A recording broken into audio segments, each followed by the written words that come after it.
Hello, everybody, and welcome back to the Keanu Esports stream. My name is Shadi Zeddy Hanna, and today I'm joined by Jetty. Great witness on the stream today. Just going to be a ton of fun. Great witness, longtime Call of Duty player, Keanu Huskies player, but today joining me on the desk to talk about the Huskies and their CXP kickoff tournament. This is the second one, the last event, the official last event of our fall season for competitive esports. So, Jed, how are you feeling about today's tournament? What are you looking forward to? What are you excited about for today? Well, in general, the boys been practicing really hard and giving it all in each time of it. We're still working with the new spawn system that just got updated a few days ago with the new system. So, Coach Trix has been helping with that. Just help us to understand a little bit more and get these spawns readable because it is very mixy during hard points. During the time when we spawn out, we just get unnatural spawns, and it's just sometimes hard to read. So we're just kind of working around with that. The boys been looking pretty good during scrims, and hopefully everyone's on their A game today and give out the bank because there's always during the CXP, it's always been a lot of good teams. We first, and it's always a good trying to get a good fitting in. So I'm hoping the boys were able to good, looking pretty good past few scrims today. So and then everyone's trying to be on the same page, which is really good to have. How'd you guys do in the last kickoff tournament last week? We didn't get a chance to stream that one, but maybe you want to share with the viewers a little bit about how that last weekend went. Last weekend, so I was able to play in that CXP last weekend. Very versing very pretty good teams as well. Again, not the outcome we wanted to go as far as we wanted to, but still being early on new in the game, everyone's still getting their footing in. We definitely wanted to place a little bit higher, but with the teams that we versed, it was not looking good to our end. But hopefully, with the second opening, hopefully we can get a good one going through this one. Get it at least a top 16 or along those lines. Yeah, today's tournament looks like there's quite a few registrations in it. I'm just gonna pull up the bracket here, get a better sense of who we're playing. First things first, we are going to be going up against the University of Oregon. I believe this is their official roster, the Oregon Ducks. Just looking to find our match here, and yeah, after this, we have the opportunity to potentially go up to against, if we win this one, going up against either Purdue or Ole Miss, both two pretty strong COD programs. Been around for a while. In the losers bracket, obviously we don't know what's going on there yet. But there's a couple teams kind of starting off in round one. Some of our lower seed teams here. It looks like there's going to be a Conestoga Academy team from Canada, and I'm looking to see if there's any other Canadian teams in here as well. University of Windsor is making an appearance. No St. Clair, ironically enough. It's usually the Canadian team that we expect to see in a lot of these competitions, but it looks like it's just going to be the three Canadian teams for today, facing things off and representing in the CXP Open. Yeah, no, definitely. A lot of teams I didn't expect to be here. Maybe they're getting ready for the holidays, so maybe there's final times getting away. But we'll see. We're getting into the game right now. We're going to be going So live on Hardpoint yep. on Invasion. Talk to me about this map, Jed. What's this map all So about? Invasion is mainly trying to get back P5 spawn, which is a back castle where Oregon started spawning in. So we are just going to fight for P1 in the middle here, get a good control, try them. We don't want to flip it out because we know we want to have the P4 spawns going in. So great start with the boys trying to find it in, get control in here. And Brandon's looking for the kill here. Unable to. Oh. Yeah, it looks like Kurz had a really nice wraparound there, but Zip just got the best of him. Now looking for these next few fights. Just Daddy is going to get the trade off as well, and Oregon kind of holding on to this hard point, already starting to make their movements over to that P2 spawn. Yeah. Alex been playing a really right spot. Oh, I just kind of wish he just kind of laid down there just so wait for them to chow coming into the time there. It was a very good position to hide it playing unknown.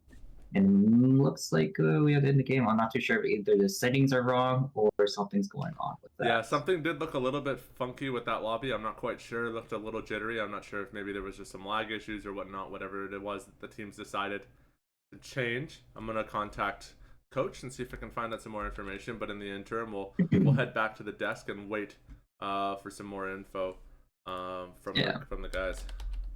Yeah. It's always like it when doing with the settings that's Call of Duty, we don't have a right form set of it. They do have a CDL playlist, but it's not correct to the actual right competitive rules. So that people have to manually do it, and sometimes it might be a little screwed up and could be missed one. So Well, I can tell we'll you, fix. I can tell you with confidence that lobby codes don't always fix the problem because I know in our Overwatch season we got bad lobby codes constantly, all the time. Oh, It looks like there was an issue with the game rules, so they've just adjusted them and they're mhm, going to be restarting now. awesome. Awesome. So we'll be jumping right back into the game. But yeah, you were saying that map seems like a lot of mid control to start things off.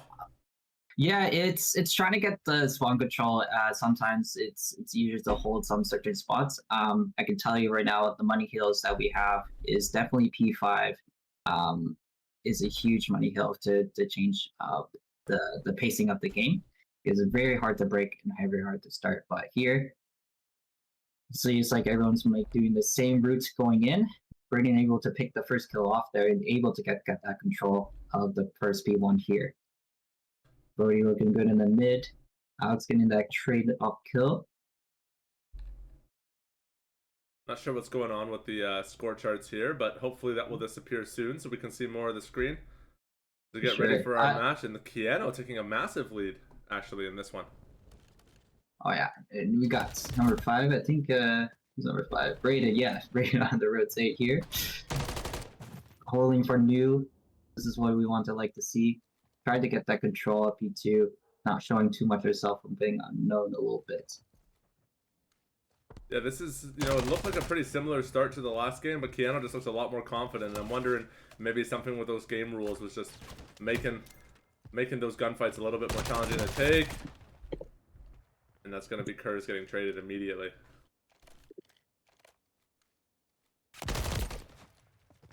Well, so it looks like the you guys have Dex having the control here.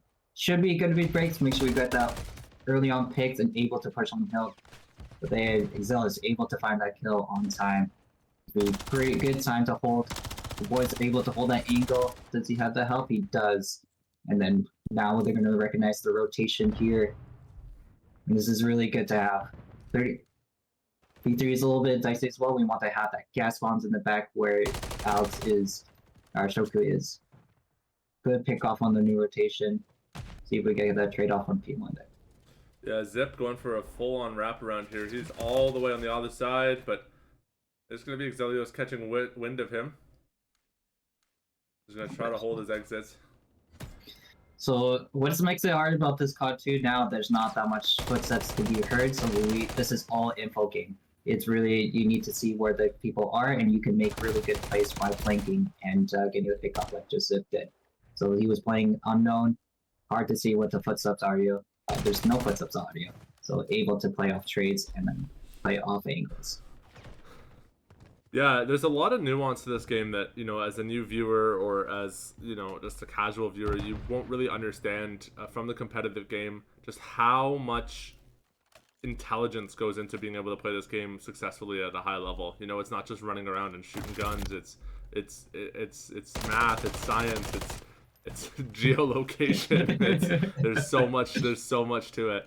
I want to talk about, speaking of terms, I want to kind of keep things accessible here because I know we got a lot of people in the chat that might not be familiar with competitive Call of Duty. You use the term money hill. Can you clarify what that term means? Yeah, definitely. So what money hills essentially, it's very hard to break. So if you have a great setup, they can get a full 60 minute time of that. So it's just one of those hills. It's just like only 2 angles or a couple angles they can only hold up and come through when they spawn up, and it's just an easy pick off from there for each kills as they're in good godhead is what we would call, which is like they only show off their head, and it's really hard to pick them off. So having that spot and having spawns and that control, that's what we call it, a money hill.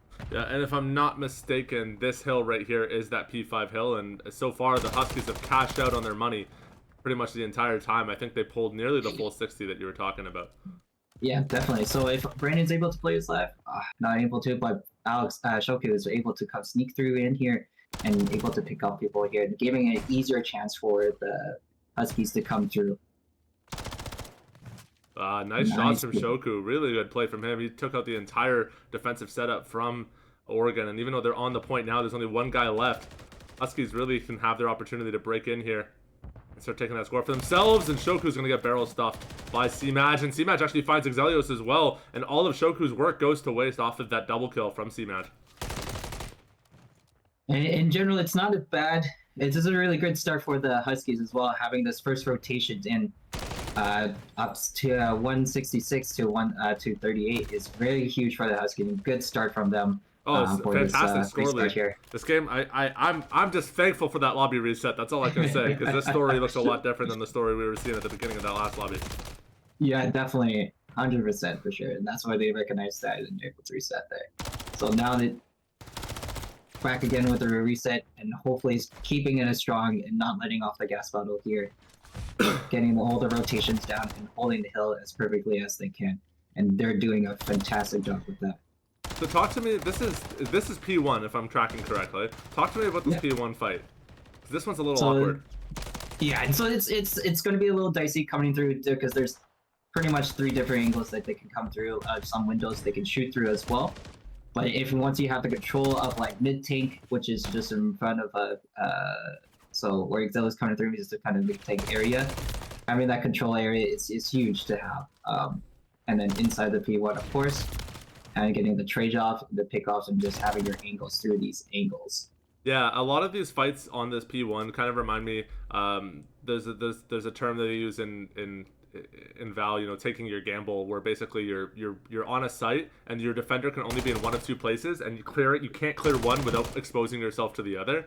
And I feel like oftentimes the fights that I'm seeing on that P1 are those gamble fights where you're jumping in and you're either checking behind the counter or to the right of the door, and you just have to pray that they are where you put your crosshair when you jump in. Oh yeah, definitely. Nice shots from Kurz onto C-Maj. So the boys are recognizing, trying to rotate over here and get someone control here. So we got Brody and Kurz trying to get that good control here, coming into a lower wiped out. Kurz coming in big. 1 kill. If you get this kill is huge from Kurz getting that time. What a nice break from him, and they're able to spawn little mixy spawns here, but does Alex read it? But no, he does not. Shoku was trying to do some fancy footwork there with the backwards electric slide, but couldn't quite find his shots there. And the Huskies are going to start their rotation over to P3, see if they can beat out the Ducks, who have full control of mid right now. Oh, and they're just running right through Kurz's crosshair, but he can't stick his shots. Yeah, Brody is able to get that P1 control, which is pretty nice to have when it comes to P3. So now it's just 1 in hill and left. They're going to pinch in together, and this is once they hold this down, got that mid control, this should be the end of the game here. Yeah, this P3 hill just seems like super rough to take. Oh yeah, you just gotta kind of look at them lining up like dominoes, just getting sprayed down by Brody, who's on site, just firing away. Kurz nearly finds his spray transfer onto Zip. Just that is going to get taken down by Brody, and Oregon is scrambling. They have to touch. 10 points remaining for the Huskies, and C-Maj can't get in. Shoku's got it, and I think that's going to be the victory for Kieno, as Oregon just simply does not have the time to get to the point and challenge it. Kieno will take map number 1 in today's CXP kickoff tournament. Really good jobs on the boys here, from being 100% Clive 4 user over in here. This is showing them the good potential of going up through the bracket in the CXP. And I wonder if this is... No, this isn't the Shoku play that I thought it would be. I guess because it didn't translate into points. It's just the final kill. Oh, yeah, I forgot. Yeah. It's final kill, not play of the game. Man, you'd think Microsoft, Activision, Blizzard, the creators of Overwatch 2, would have the foresight to give us a play of the game cam in Call of Duty. For sure. I want to point out Kurz being 21-9 in that invasion. Coming up big for the boys there to have an easier off pressure from the hills. It seems like he had a really good plays, either flanking around or making just solo plays as himself to have that easy control to be on point. So a very good job for him for that. Yeah, I mean, fantastic performance from the Huskies all around. I mean, Kurz had a great game. Shoku honestly popped off in a big way as well in this one. You know, we've been waiting for him to come alive a little bit in some of these games, and that was a great a great way for him to start things off in the tournament. Shows that he's hungry and he's ready to go. So best of luck to the fellas as they continue on through today's best of 3 double elimination. So we will be going to the search and destroy. Jed, can you confirm for us, is that map 3 tiebreaker controller, or are we back to hardpoint? Let me double check here with this competitive settings here. It could be different. So actually, yeah, no, it is control with the last one. So it's just going to be, I think it's best out of 3. Yes, so if I'm not you're gonna mistaken. hit one. Yeah. You're gonna hit each map type once maximum. So, Yeah. So So go ahead. control is now set in the competitive mode. It just before they weren't too sure if it's going to be changed to something else, because with control the maps weren't ideal for how it is for the competitive mode. But we got some little bit skirms here and there with that, as much as we wanted to. But the boys have a good knowledge of an idea how they want to play it, and we'll see that if it does come, and hopefully not, but if it does come into that, I think we'll have a great idea of coming into that. If we're lucky, we won't see a control all day and it'll be 2-0 straight throughout. We're going to take a quick little break while we wait for the teams to get the lobby set up for game number 2. Thank you so much, everyone, for tuning in so far, and we'll be back in just a few moments with some more Call of Duty.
Hello, everybody, and welcome back to the Keano Esports stream. My name is Shadi Zedihanna, head coach of the Keano Esports program, and I'm joined by Jed, great witness, who's taken his time away from the game to enlighten us about collegiate competitive Call of Duty here, as the Huskies lead by 1 against Oregon Ducks, and my score tracker is wrong because Codcaster hates me. So that is actually a 1-0 lead for Keano Huskies, not for the Ducks. Going into our second map here, the Search and Destroy on High Rise. Yeah, definitely here. So it looks like it's just that's kind of a straight B call play here. Shoku able to pick off the guy who planted the bomb here. And we'll see when we're gonna play some retake with 35 seconds left. Shoku finding 2 kills, maybe 3. Oh my Shoku. god, Shoku, give him the ace. Now he's gonna hop on bomb. You got Exilius watching him over. That's okay. We'll get that trade off. Like huge pickoffs from Shoku here. I'd love to see it from that guy. Shoku came ready to play today. You know, we were talking a little bit towards the end of the regular season. He was saying, like, man, like, I haven't had the performance I wanted this season. I want to do better. You know, he did decent all throughout, but telling me, you know, I wanna really, really show the guys what I'm capable of and what I've got. And I mean, so far in today's tournament, he's come out swinging. What a great start to the Search and Destroy out of him. Yeah, no, the boys been in putting work. Definitely Alex as well. You know, he was sick for a good amount of days, but trying to play as much as he can through that as well. So yeah, I know that boy is trying to put in as much work as possible. So Jed, I got 2 questions for you. One of them because I'm a little silly, and the other one because I'm trying to learn. So the first question, my silly question, can you hold up? I think Brody just naded himself. No, it's the gas tank on the top right there. Somehow that kind of blew him up. Very unfortunate. Did Brody throw a nade at a gas tank and then it exploded him? Is that what you're telling me right now? It's the radius that it is. I died to one of like that on the other side of the map. Just like that. Like I threw it far enough. Feel like I was fine. Apparently not.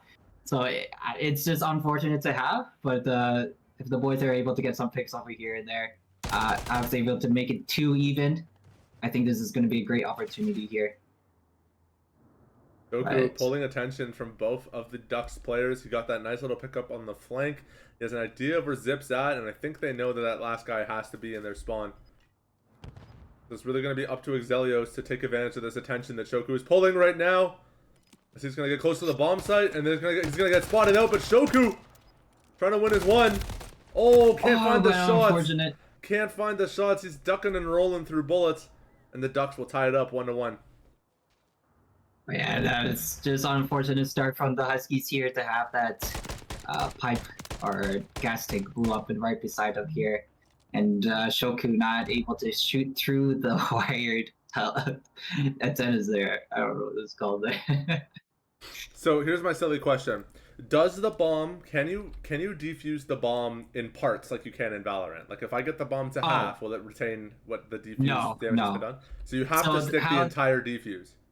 The entire defuse, that's correct. So the entire defuse takes 7.5 seconds to do, and you have that time to play with until it reaches 7.5. So there is no having, you know, halving it or anything like that. Which makes it's a very quick retake. You have to make a pretty good retake in order that to happen, to have that time to defuse. The second question I have for you is about the bomb plant locations on this map. It seems to be that B is probably the easiest to plant on, but maybe the most difficult to defend from on site. Is there a strategy as to why teams are going B over A, or what can you share about why these teams seem to be preferring the B side? Honestly, for high rates, it's mix of both. If I'm being honest, so I've seen some teams plant on A. It just depends what better control they have for each one of those, right?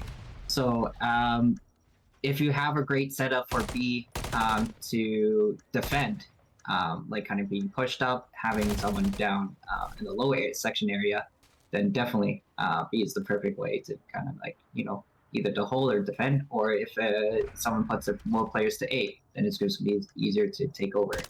I just want to see the boys kind of utilize smoke as we're out to use that now.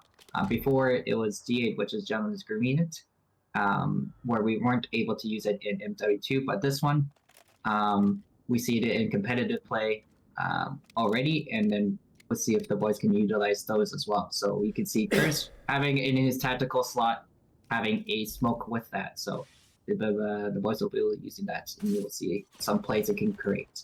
Yeah, I think smokes are such a crucial part of these search and destroy tactical shooter type maps. I mean, they're so essential to really just creating variance in the map pool and the map play that I really want to see just as much usage of as possible. The bomb plant will go down on B, and already Zip on the full wrap around the Huskies. I mean, he is deep in enemy lines right now. He is on a mission right now, just clearing out the entirety of spawn. And the Huskies, I don't know if they're aware of this, but they definitely need to start doing something before that flank comes live, because once Zip gets there, it's going to be a little scary for the boys. Yeah, I think Curtis did not see him coming out that door. It would have been a huge call out and a huge pick if he was to get out, because once he jumped out from bomb, was not able to probably see him going into the door there. But let's see if the boys can take this rebomb here. Curtis, I mean, there doesn't know to sure if he's on bomb, but not able to pick that off. Thinking maybe if he was able to shoot from bomb, it could be a possible chance, but there's too many of ducks looking over and watching angles. What adaptation do the Huskies need to make right now? They've had such a strong start to this, and now it feels like they're having a difficult time kind of getting reestablished here. What's the adjustment? What's the critical change that you need to see? I think for sure it's not making them have too much map control. I see even from the defense they had, they gave them too much space to push into. So I want to see if the boys can, push up a little bit, so you have some control and get some info as well. Is that a spawn spam setup from Yeah, Oregon? it is. So this is why snipers is not able to have at the start of this game here for being Jade, but Zips went through mid right onto blue and able to pick off both Shoku and Kurz, not realizing that he just pushed through mid there. Oh my gosh, Zip is on his Shoku era right now. He just swept through the entire Huskies lineup. Brody is going to try to have a similar performance for himself here. He's in a 1v2, and I think he knows Fish God is holding him. He's a little wary of those angles, and I don't know if he saw his head pop out through. We definitely did through those added colors to help us see, and he will catch him now. Knows he's getting pushed from the side. Oh, Brody, did you see him? Zip, I don't think Zip knew. Brody saw Zip, but I don't think Zip saw Brody. He's been spotted out now. Definitely his teammates called out for him, but he was not able to get that full confirmation exactly where you came from. But Brody trying to make a quick call plays here. Not able to see Fish God wrapping all the way up. It's very hard to play something full here as there's so many angles to clear and so much places to be, but I don't think he's not gonna have time to get the defuse. He will get the kill, so Brody will get his ace, but unfortunately it will not result in a round win. And the Oregon Ducks will take round number 5. Definitely. I want to see if the Huskies can make a play around with the smoke, make some good calls, maybe get some control. But I think they want that early on pick first, and make a decision off that. Yeah. So GAs, talk to me a little bit about GAs, or let's talk to Twitch chat a little bit about GAs. Explain this culture to me, because this is totally different than most other esports. Yeah, definitely. A lot of the pros, they once a new kit comes out, they try to see which guns is kind of like and attachments cannot be used, and some tacticals as well. It's like some things are definitely well known, what not to use for like streaks wise or anything like that. But huge quick off flickers is all around here. But coming back to GAs, it's just whatever the pros been talked about, and same with the coaches of those CL teams. Seeing which one is kind of like a little bit overpowered and what they can use and not use throughout. Yeah, it's an interesting culture where it's almost like the players are like making the rules of the game. Unlike a traditional esport where the rules of the game are kind of whatever the developer codes into the match. Call of Duty, we give the power to the players, and speaking of power to the players, the Huskies took the power to the Oregon Ducks on that last round. Kurz starting things off with that beautiful wraparound frag. I mean, he was practically skywalking there to get himself into Oregon's spawn for that opening pick, and from there the rest of the defensive setup just kind of fell apart. So really great usage of the map and the movement to capitalize on that and find that early entry pick. Yeah, and that's why the Huskies were able to, push up one lane, help able to clear some lanes as well, and able to force uh, the Ducks to come push up. But Huskies ready for this B play as they kind of adapt and try to secure. Oh, needs to stick those shots onto Zip. Exelios will get the trade. And Zip's been called out. That play's no longer going to work for him. And Kurz checked the bomb, not able to see that it's down as well. Oh, the wallbang but spam from Just Daddy. Jared got the right idea just to try to play his life as best as possible. But left Kurz in a 1v2 situation. He's very known where his location is and getting looked at from two different angles. Oh, there you wanted smoke play. There's some smoke play, but unfortunately not going to do it. And honestly, Exelios getting spammed through the wall there is such an unfortunate way for that round to go down, because the Huskies, they had such a great start finding those picks onto Zip, and Kurt's just kind of ducking and hiding through the smoke, just getting spammed out by the Ducks. Yeah, so all these maps are pre-picked for us, so some of the maps we're might not be comfortable with, but High-Rise S&D has always been a dicey map as there's a lot of cruddy spots to able to look through, and all these maps, again, are past MW maps back in the old CODs. So some of the viewers might notice these. All these old maps, High-Rise being a big one, but Brody with a great nade to start off the round. And Exelios just looking for a headshot. Do they recognize... Oh, he found it, but he can't get it cleaned up. Exelios, you need to stick your shots. Brody, yeah, we'll clean him up. For sure. Now it's a 1v1 with Brody and Fish God here. Because Fish God is just holding irons, seeing what kind of plays today, but Brody's probably going to wrap around the spawn. And Fish God's going to do the same, so this is going to be a village split. Switching a little different to the sides here. Yes, they've traded places, and now Brody and Fish God will be fighting from opposite ends of the map. Brody just trying to scout out some info and figure out where his opponent's playing at. Yeah, definitely here. That's the thing. Excelsior will say it's not able to hit his shots. He's shooting through a fence like that and railings. But again, the explosion unfortunately happens again to Brody here. A lot of barrels exploding, a lot of tanks exploding. The exploding environmental area in high rise is always going to be something to change up some plays. But a great nade from Fish God, able to win that 1v1 situation there, and then Ducks closing it out 6-2 and bring it to map 3. That looked like a pretty tough one for the Huskies. The Ducks definitely came alive on that one. We are going to be going over to the control for the tiebreaker. What are your thoughts on this control? Like, what are your thoughts on the MW3 control? It was obviously really interesting to see that it wasn't even legal at the beginning of the season. There were a lot of questions about the control. So, what's kind of been determined by the community about the control variants in MW3? It just doesn't seem it's the right. Like, control is not bad for a third game mode. It's just the maps that they have it in. It's not the ideal thing for that to be in. So I think it's just like at the beginning of the start, it's always like that because we not too sure if the competitive scene might be changing to a different mode. Could be like capture the flag back then, something along those lines.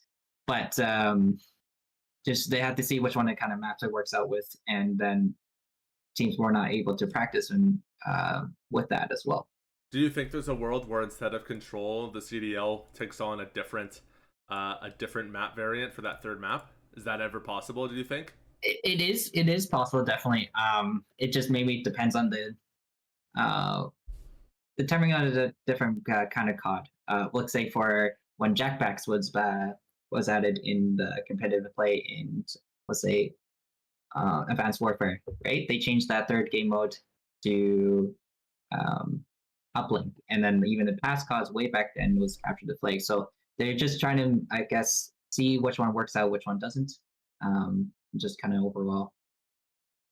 Well, while the Call of Duty community figures out how best they want to compete with this game, our Keanu Huskies will do their best to figure out how they're going to overtake the Ducks here in our control tiebreaker for map number 3. We're going to give them a moment to get the lobby set up, and we'll be right back with some more Call of Duty in just a few moments.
Hello, everybody, and welcome back to the Keanu Esports channel. My name is Shadi Zeddy Hanna, and I'm joined by Jed, great witness here for our tiebreaker match. Keanu Huskies taking on Oregon Ducks here on the control map variant in today's match. The series score is currently tied up 1-1, and it is best of 3. So winner will progress on to the next round of the winners side of the lobby. I can't speak about double elimination. I need a refresher course on all my lingo. But the loser obviously will drop down to the losers round, and from there they'll have 1 life remaining for the duration of the tournament. So Jed, please take it over for me. Talk to me a little bit about this game and this tournament and what you're looking to expect from the Huskies here on the control.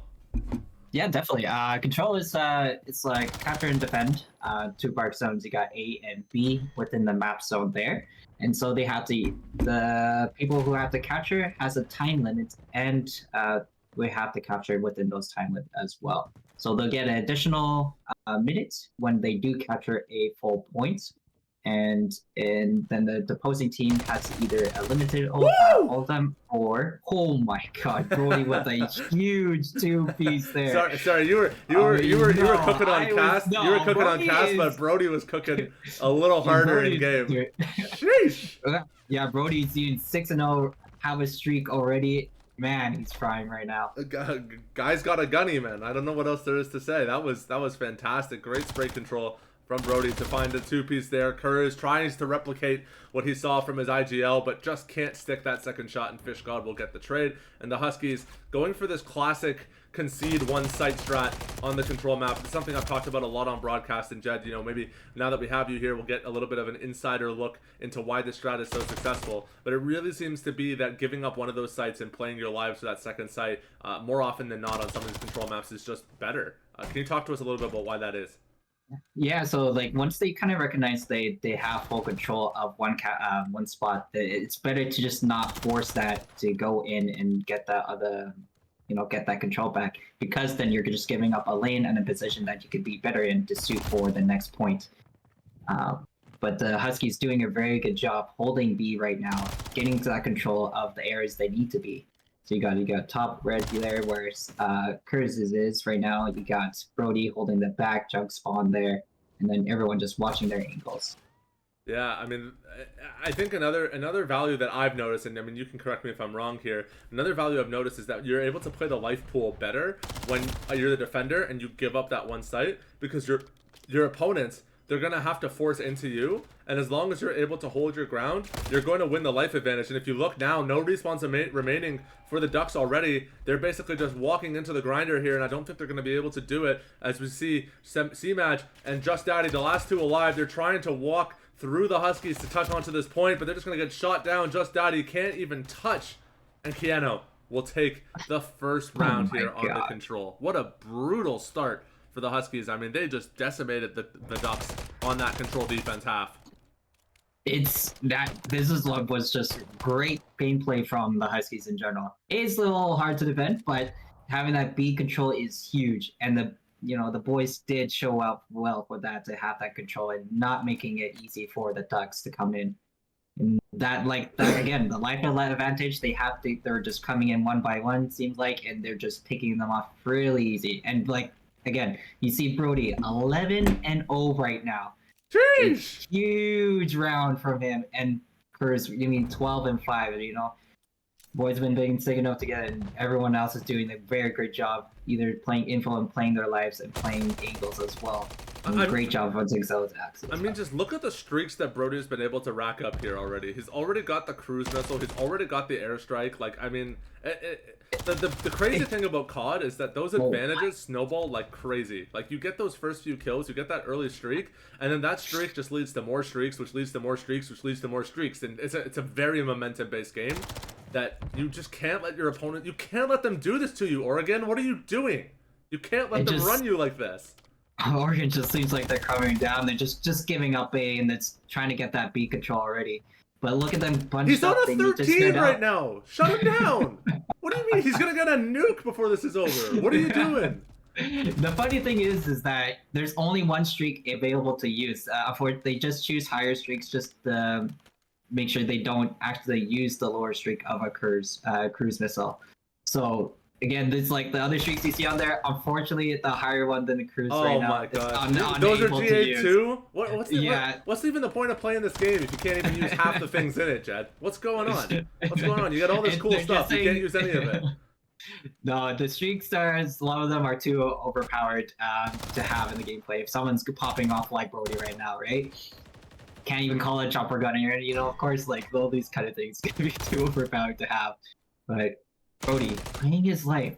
15-0. I think he's playing for the nuke. I'll be honest, Oh I'm watching him play. gosh. I think he's playing for the streak. He wanted the nuke so bad. He's gonna get shut down, so hopefully we'll see him start playing the game normal again. But he was going for it. You could tell. You could tell. Like now, look, this is huge for the boys. Having that control, it's hard for now Ducks to get out of the spawn there because it's just 2 lanes basically to cover out. The boys have it all, every single thing to control. The Zodios read this one here. Oh. Does get the shots going in, and then you got Shoku holding the lane back alley, and it's gonna be over from here. You got one top AC pretty much last, and then that's just GG's from that round there. Great play from the boys here, and love to see it. You know, you did talk about this a little bit, so I want to give some credit. I know it sounds like we're being a little harsh on Oregon, but to be fair, this control map, it's recently added to the competitive pool. Not a lot of teams have had an opportunity to practice on it. Not a lot of teams have had a chance to scrim on it. And the other crazy thing about tactical FPS games is it's not just learning the map type, but you got to learn how that map type interacts with every single different map variant as well. So control on high rise is very different than control on sub base. So there's a lot of knowledge to be learned, and you know, with the limited time available, if you're not scrimming as hard as the Huskies are, it's really difficult to keep up in this early season. So you know, it just shows the benefit of hard work. The Huskies are putting on a masterclass right now on control. Yeah, definitely. If I'm being honest, we haven't scrimmed very much in control. We've kind of focused on more of like. Jed, you're ruining my point. What are you doing? You're ruining my point. You're ruining the script. But this is great. No, like this is what it shows. Like, you know, sometimes it's just from seeing from other gameplays and other point of views of other people, from watching competitive play or anything like that, you kind of get a better idea how the spawns work and how to play as a team together. But in general, this kind of just works in respawns and holding angles just between, you know, what the hardpoint and search and destroy. Holding angles and calling out what you're looking at for, and getting these trades, being able to be tradable is what makes it a great team. Yeah, there's a lot to this, and you know, get any experience on the map, just learning where to take the fights and how to take your fights is obviously going to be helpful. It's some of the more nuanced stuff, like, do we want to contest this point? Do we want to defend this point? Do we want to concede, you know, this amount of space for this amount of time and play our lives or play whatever? And the Huskies right now, they've got Oregon a bit scrambled. They're going for a bit of a split hit here, and Brody just tucking and rolling, trying, but he's going to get shot down in the crossfire there. And while Oregon will be able to touch and start racking up some points, the Huskies, they might be able to pull off this retake as Kerr's approaching in from the flank, waiting for Shoku. They're going to time their swing together. Takes down 1, takes down 2. Kerr shuts them down. And Oregon will touch that middle point, but the Huskies, they're really starting to burn through this life pool here on Oregon's side.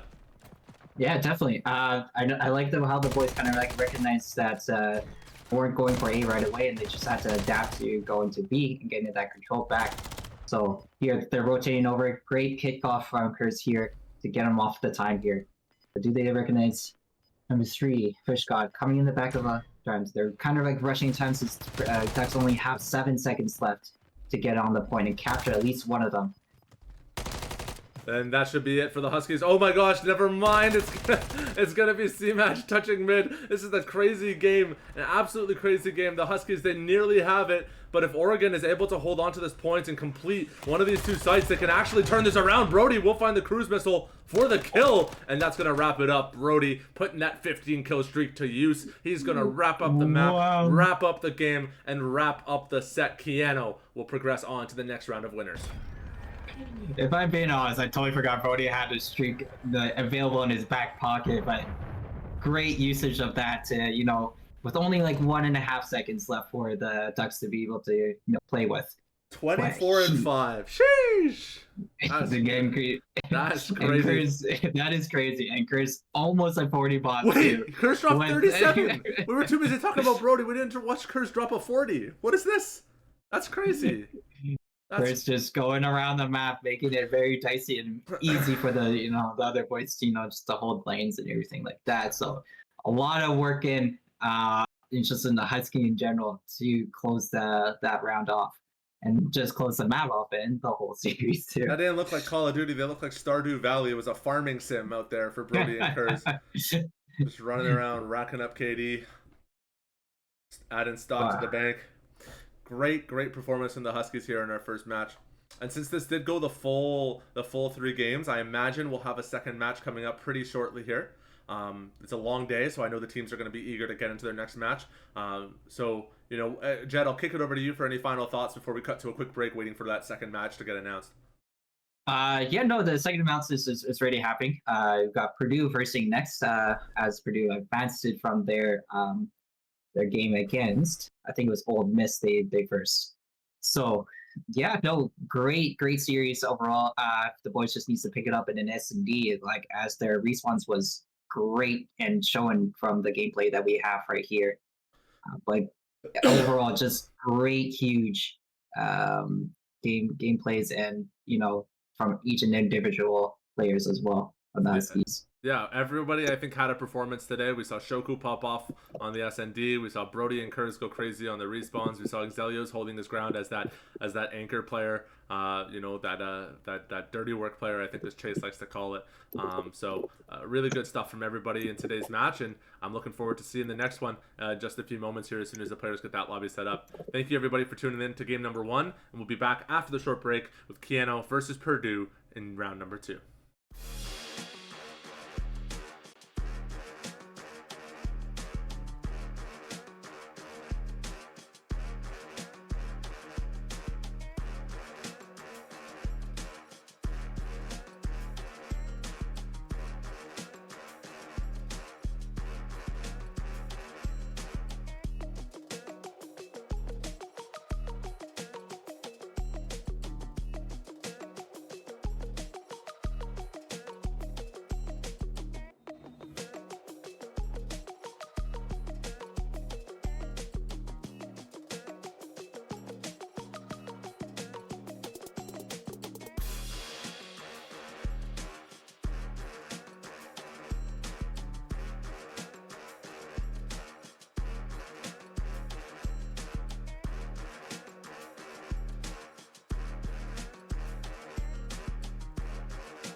Hello, everybody, and welcome back to the Keynote Esports stream. My name is Shadi Zeddy Hanna, and I'm joined by Great Witness, otherwise known as Jetty. We're about to get started here with our first match against PU. I feel like there's a joke you can make about that. I'm not going to make it yet, but I feel like there's definitely a joke in there somewhere for our match today. Their colors are black and gold, and you can see that indicated by the text elements in the mid-left corner of the screen. But for some reason, Call of Duty likes to punk me and make it blue on the stream. So enjoy that. Purdue University, known for their starch blue colors to indicate their school mascot. Yeah, this is going to be a fun game. This is obviously winners, so we know Purdue, they were able to beat Ole Miss, hosts of the Land Shark tournament that the Huskies competed in earlier this season. So, I don't know what kind of game they got, but I know they got it. So, we're looking forward to seeing what that all turns out like. And Jed, in your time playing for the Huskies, have you ever encountered Purdue? And if so, what can you tell us about them? No, we have not countered at Purdue, so I can't say much and never seen some of their gameplay, but it's if teams were pushing through from other teams, so they should be a pretty good team to first against. So we got a really good time. They didn't get any time from P1 here for Huskies here, but having that P2 control is again, Whoa. we call money hill here. So once we hold those lanes really good, we can actually hold this in general. So, but Purdue is able to break that through the second half of the time remaining in the time. So you got Shoku trying and see if he can shell ult here. Got him weak. So he's gonna push him up quickly. And you got the Huskies trying to rotate your new Purdue ready set up for that, watching every single angle. Yeah, right now it just seems like Purdue is winning on Gunny and Gunny alone. Like the strat seems to be pretty even for both. The Huskies seem to have a good idea of where they're playing, but Purdue's just winning out on every gunfight, and the Huskies just can't find a way in. Yeah, we need just Huskies probably just a double chow in a single solo hitting every time here. But we got a good pinch. We see if 2 can probably push up and recognize that. Here we got a great pinch for 1, 4, and 3 from the Huskies. Able to pick off there and got that control. Well, you asked for the double chow and you got it, but unfortunately it's not able to deliver for the Huskies right away. They will be able to get on eventually, but Purdue, they did their damage. Courage just camping out behind barrel. He's going to swing out. Can't find his shots. Trying to pre-fire with the pistol. Take his reload timing, but he's going to, as soon as they hear that audio, they're going to swing him and rush him. And this is why I like to say tactical shooters, they're like horror games. They're jump scare horror games because you hear a noise and then all of a sudden there's somebody jumping out and shooting you in the face. It's scarier than Five Nights at Freddy's, scarier than Phasmophobia, whatever. I don't know how to say words. You know what I mean. Call of Duty is definitely a horror game for sure. Yeah, because there's a lot of times what we call content. Same with how every game is competitively. Sometimes you hold the angle as long as possible. Say, for example, for Val, you're holding long, and all of a sudden you just give it up, just the wrong timing, and then just come chow you down at the same time. So exactly the same thing what's going on here. Little melee brawl on the stairs as Purs and Echo put up their fisticuffs and go at it in the alley. Great 2-piece from Brody here. Able to hold off P4 here, and now you try to see the Husky trying to rotate over to the new hill here. Yeah, this Purdue team, they have a similar kind of rotation style to the Huskies where, they're always on that pre-rotate over to that next spawn, that next site. Sometimes as early as 20 seconds out, which, I mean, to me seems a little fast. Definitely there's a strategy to it, I'm sure. But, they don't waste any time. As soon as that next point spawns, they're there. But I think as part of the reason why the Huskies have been able to keep it close is because even though Purdue is getting control of the next site, the Huskies are always picking up a little bit of score at the end of each hill. Just a little bit to keep themselves kind of within the running. Yeah, no, it's just for both teams trying to recognize if they can get that control into the current hill and push it through with the time remaining. So 20 does make sense to rotate over if you can't have any control, but maybe put one player if you want to. But if you want to have that great setup, sometimes you might have to give it up to come back. So. Yeah, to me, like this one makes sense, right? The Huskies haven't been able to breach onto P4 or I think that's P5 actually at all P5, once this entire this entire rotation. So for them to kind of already start getting set up for that next hill definitely makes a lot of sense. But it looks like PU is, Purdue is their first to kind of rotate over every time. They really want to get onto that next point the second it spawns. Yeah, so now you see that Husky have that great control of getting that trades off if they need to, and just calling out their lanes. So now the Huskies, if they're recognizing, they're kind of flipping over, but we want to get to have someone already rotating to P2 already, as again, it's a great money hill for any team to take off that. But you got Echo already being there. Like there was like 40 seconds remaining of a hill time, and able to pick up people who are already. Oh my gosh, Brody with the movement. That was really clean from Brody there, winning out on 4 back-to-back 1v1s to hold on to that point and keep it locked down. And he's just gonna sit tight on the hill and let the rest of his team do the work, trying to break into this P2 spawn. Now, I think if I recall correctly, this is one of those hills that you talked about being just almost impossible to break into if you don't have control. Yeah, definitely. If you got a great setup like Purdue kind of has right now, and spawning them into tunnel there is like it's very difficult to break. So Purdue got its pretty good setup going on right now, watching different lanes and recognizing they can do adjust to Grumpy. But Brody and Xelios able to pick up 2. Brody pick up another one and last one on hill. See if they can push that one quickly and get him off the 30 seconds time on hill. Yeah, really good shots from the Huskies here. They've been able to kind of lock it down and keep it going this entire game. They're keeping it close, even though Purdue's got, a little bit of a score lead right now. The Huskies, they're not giving anything up for free. They're always fighting back, and they've got a much better chance of actually capitalizing on this next spawn here, as the Huskies are already kind of in position for this one. They've started their attack, they've started their approach, and they're not going to give this one up for free like they did last time. Nice shots from Brody, but the nade sticks in return for the refrag. Kurz tries to pop out and swing, but he's getting double held, and Purdue will clean it up on the site. And the Huskies already forced to retake here very early on into this P3. Oh boy, Brody's able to pick him off on time. Maybe he's probably going to test here, but the nades just keep coming from Got naded again. Oh, Shoku, couldn't tell if that looked a little laggy for them. Just kind of staring at the floor, and all of a sudden got jumped. Nice little outplay from Kurz there on that 1v1. Reads the full spray. He's just going to hold Purdue's attention here. Great timing from him. Finds one, finds the second one, tries to find a third, but can't. And Keanu is going to give this one up and just play for this next hill. Yeah, so they need to play perfect here, perfect COD from here on out, because they're going to get a lot of time from this P3 here. So P4 is going to be a huge, and in the next rotation as well, having huge ones. So Shoku, find only one of them being trade off there. And no one at the hill currently with only 3 seconds left for the new one here. So Huskies need to get control of P4 here in order to make this game come back. This is going to be challenging. I don't see a trophy system out on the point yet, but Purdue just mops up the Huskies on site. Brody has to go crazy. Brody, can he find it? Brody goes big with the 3K. Huge 3K from Brody here to take, for the Huskies to stay in the game here. Purdue only need 5 seconds. We got the boys holding each angle perfectly here, getting all training both positions, but the Huskies able to do this. Let's see, Xelios are able to try to rotate, and recognize that Purdue is already rotating for the new hill here, but this is much needed. But Purdue able to pick off for the time here. Oh no! Not able to. Oh no, they trusted Brody on site, and Purdue, they hit the fake, they sent 2 to the next site, and their spawns put them behind the point. I don't think the Huskies read their spawns.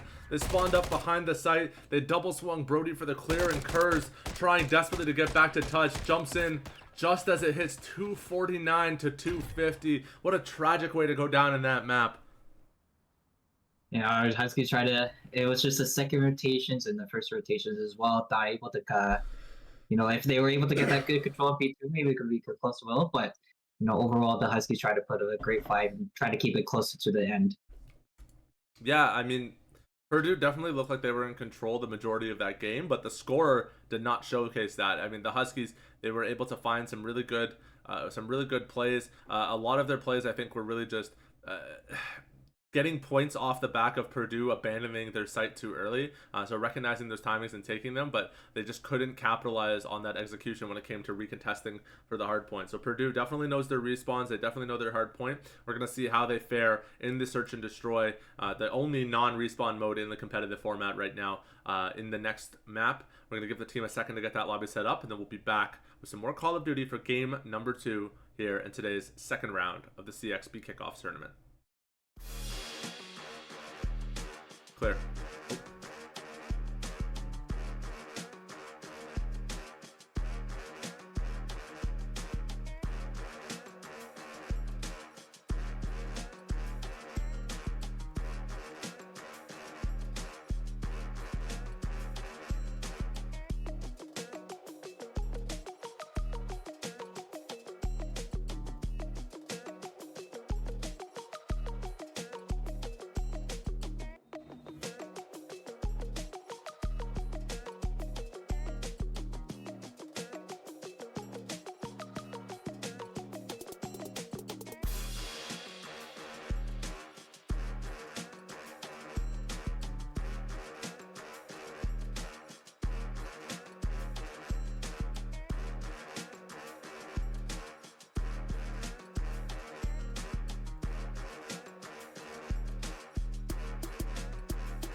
Hello, everybody, and welcome back to the Piano Esports stream. My name is Shadi Zedi Hanna. I'm joined by Jed, great witness here on the stream. We're going into map number 2. This is the Search and Destroy, and once again, Codcaster is griefing me. Purdue leads by 1, not Piano Huskies. So, Huskies have to win next 2 straight. That's Search and Destroy and Control if they want to stay alive here in winners in the CXP kickoff season tournament. Yeah, you got Huskies here, in the 3v2 situation Purdue. Trying to get that A control here, planting the bomb already, but Ashoku died and getting crossfire from the car explosion there as well, leaving Brody into a 1v3 situation. All Purdue basically over there trying to chow him out there. Yeah, Brody just tried to find that headshot, but just couldn't sneak it through. Kiano goes down the first round here in the search and destroy. We'll have a big opportunity to kind of swing things back around, but you know, Jed, if it's not too early, we'll pick your brain and we'll try to get a sense of how do teams want to approach playing this map, particularly on SND. What are the win conditions for this map? So it's basically understanding when you can see from when our teams can cross through B or A.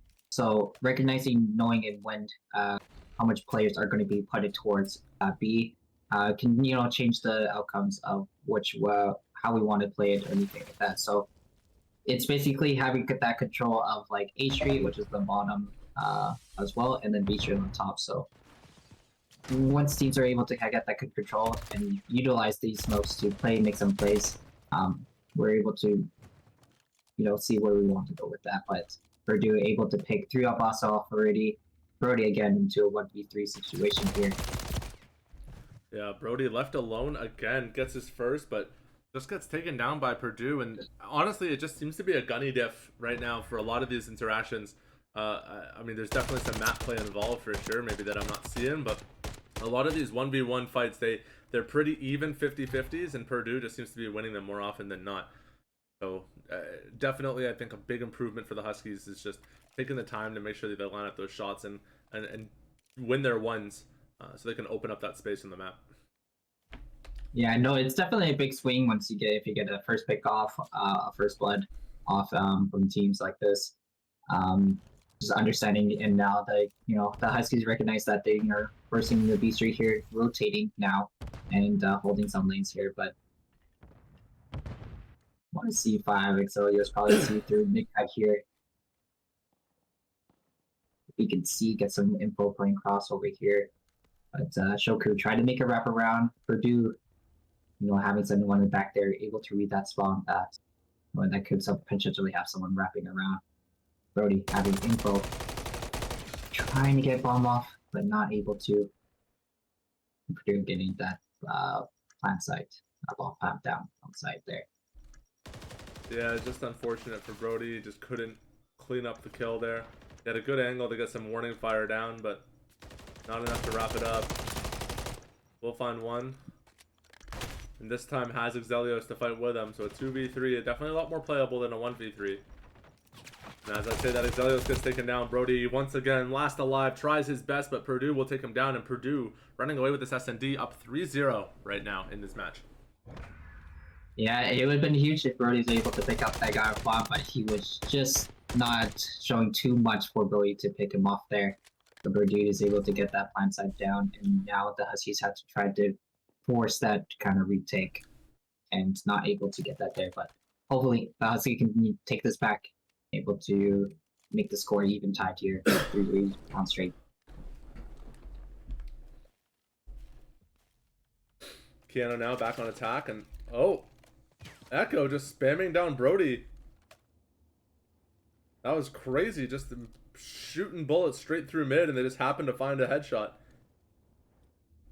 Yeah, unfortunately, running there, like that whole mid lane is really hard to push up there and get your shots shooting straight. Gotta get it easy to pick from there. Yeah, no, looking towards this A bomb site. They seem to have the read that Purdue is stacked heavier towards this B side, and they want to get that bomb down and C, but Kerr is just playing for info, trying to scope out where H2O is playing right now. I think he's holding this window as H2O peeks it, but Kurz can't stick the shots.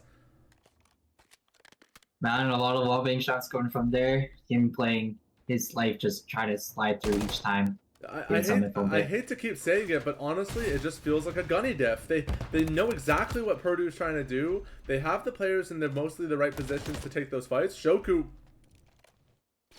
tries to shoot through Exelios and ends up killing him. Huh. Okay, that's an interesting strategy. Yeah, But Shoku and Exilius was just trapped in P1 and knowing where they are kind of thing, they tried to just pinch them in from each corner. Uh, as they're all 4 up of line for Purdue. Uh, that's But rough. here, there's always one right at a time, so Zioskis can just try to make some plays here. Only need one kill to start it off. They're going to be back on defense here, and we'll see how they adapt to this defensive side. What the skills and strategies they're going to use are, and it looks like they're going to play a very A-heavy contest. They're actually taking a ton of aggressive forward space here in this mid zone. They're not going to give Purdue anything. I don't think they're going to play for the wrap here. I think they're just going to play for the kills, and that's going to be Exelios finding 2 to open things up here for the Huskies. Yeah, huge two kills to start it off here, and having bomb down, but not able to, not too sure if he's known that bomb is down, right in front of Rux there. So Purdue trying to place a retake in a 2v4 situation here. Have a lot of time to play with, see what the Huskies can do. Well, that's actually a good point you just made there.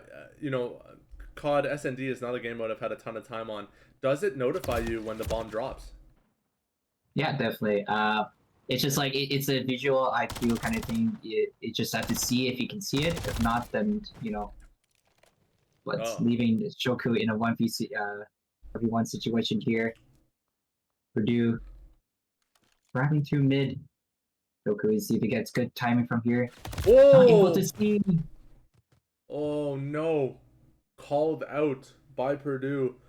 That was crazy. A 4v2 goes into a 2v2, goes into a 1v1, goes into a loss for Keanu. And that was definitely their round to win, so that's really going to kill their steam here going into this 6th and potentially final round of the SND. The Huskies, I mean, man, Purdue just looks very, very confident on this map. No, definitely. Purdue looks like they were able to get a good amount of control, making some different play styles. Just kind of like mixing up, making it hard for Huskies to read what they're trying to do. What advice do you give to Keanu? You know, coming off of this map, this is obviously a bit of a rough way to start things off and could potentially be the end. And you know you're going into control on the exact same map for the next round. You know, what advice are you giving to the guys right now to keep their mental strong going into that third map of the day? Honestly, like just like that, just like having a first blood, able to playing off trade-offs is kind of huge. Like being a spot where you can be tradable is like kind of huge for the Huskies to have. So at least to keep it as even as possible, not being able to be like down like that. But Huskies, they pushed too quick to his site. Making some great plays, and now they're watching that angles, and calling out what they see, and just kind of adapting to that situation here. Kaiser called out by Exelios. Eros last alive, tries to win his, but the Huskies will take one. Reverse sweep angle? Maybe. Could be for Keanu. Yeah, we've seen them in the past as well, and when Huskies would have been down, 5-2 at one point, and able to bring it back to round 11 and able to win from that. So there is always possibilities if if they have that mental, straight, knowing that they can play one round at a time, and you just keep these maps going or these rounds going. So there's always possibilities, but it's just having that mental mind, that you still can be in the game. So let's see if the Huskies can, move up each round and round and make their confidence and mentality better for each time. Yeah, Keanu, they're gonna go back to that same setup. It worked for them last time, so if it ain't broke, why change it, right? If it ain't broke, don't fix it. They're gonna try to make this setup work, but this time, Purdue's a little bit more wary of it. They won't be peeking into things as easily. Nice little shots from Brody as he finds his and gets out and repositions very quickly. Smoke comes down to cover the approach, and Brody's going to try to re-clear this now. The smoke is gone. Knows that there could be someone close. As H2O already tucked inside the building there. Shoku's going to find one. Calls out the third. Knows the fourth is near Brody. Kaiser will take down Brody. Yeah, but do they know that H2O is kind of on a wrap on here? Exelius trying to watch too many angles at once. See if he can pick an angle. Shoku not able to play his life, and that's just a great flank from H2O. I mean, he literally scared Shoku into running into Kaiser. The Purdue just really understands how attention can be utilized effectively in these games. Just kind of commandeering their opponents to walk into their teammates to set them up for those kills. Really strong game for Purdue. They looked fantastic there. And Kaiser, I mean, he had a great performance for himself on that map. And that is going to be Keanu falling 0-2 to Purdue here in our second match of the day. Yeah, it was a hard, difficult match for Highseas to come back after being, 4-3 down, or just 4 down, 5 down already. Um, Sometimes it's definitely difficult to come back for that when you just think that it could be like over already. But there's always rounds to play out. There's still COD to play, and you just never know how it's going. But the Huskies, it's unfortunately not able to win some of these ones and not able to get these trade offs going. But we'll see. Hopefully, in the losers brackets, that they are able to get their mentality back, play that it's a whole new match and a whole new game, and rise from first from there. Yeah, we'll see what comes of it as they go into their losers match here after this match against Purdue. Falling from this match, this was, I'm just trying to get a sense of it, this was match 33. So going into the losers bracket, match 33 will play against Oklahoma State Call of Duty, but I don't believe, yeah, this is not Oklahoma Christian, this is Oklahoma State. So I don't actually know if we've had a chance to go up against this team. We know Oklahoma obviously has some very strong Call of Duty talent. Oklahoma Christian University winning the NACE conference, and I believe won CCL last year as well. Correct me if I'm wrong. At least top six. They definitely made it to LAN. I know that for sure. Yeah, I'm sure. In Division 1. So the state of Oklahoma's got some shooters. We can say that. They've got some good Call of Duty players. And we'll see how the Keanu Huskies fare against their partners in crime, Oklahoma State, going into the losers round 3 in just a few moments. Thank you everybody for tuning in so far. We're going to be back after a short break once we have our lobby created for our next match.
Hello everybody and welcome back to the Kiano esports stream. My name is Shadi Zeddy Hanna, joined by Jed Great Witness de Guzman here on the stream.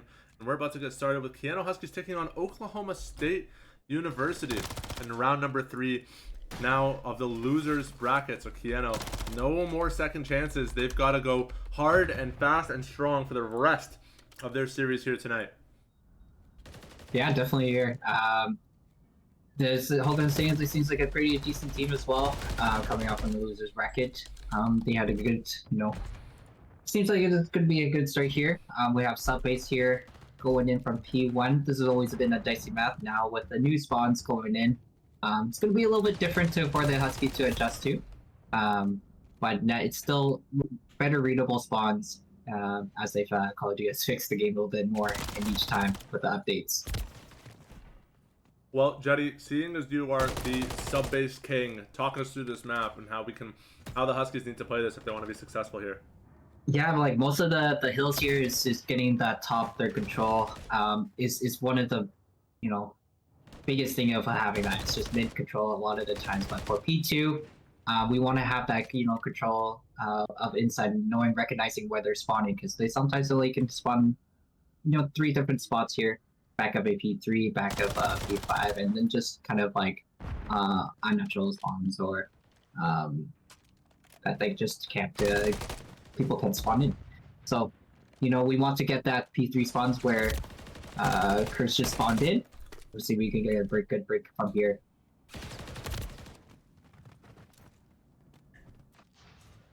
So what goes into controlling a spawn in Call of Duty? If I want to get my character to spawn in a certain spot, what do I have to do to make that happen? Yeah, definitely. Yeah, you just have to have like at least 1 or 2 players just kind of holding or rotating, just kind of the backward that they know where the spawns are going to be, so we can force teams to spawn there afterwards. If because like it's just sometimes you just needs only 1 player to be there, and sometimes if you look into that direction as well, it sometimes does not let the other team spawn there as well. Just how kind of COD works for spawning systems. So it's not controlling where you're going to respawn, it's controlling where your opponents are going to respawn and putting them in unfavorable situations. Yeah, it works both ways, what you said. Control, where we spawn and where they control, where they spawn as well. Just where we look and how we hold the map as well, right? Interesting. So we have that, got them in control, seeing where they're spawning very back of P4 here on long.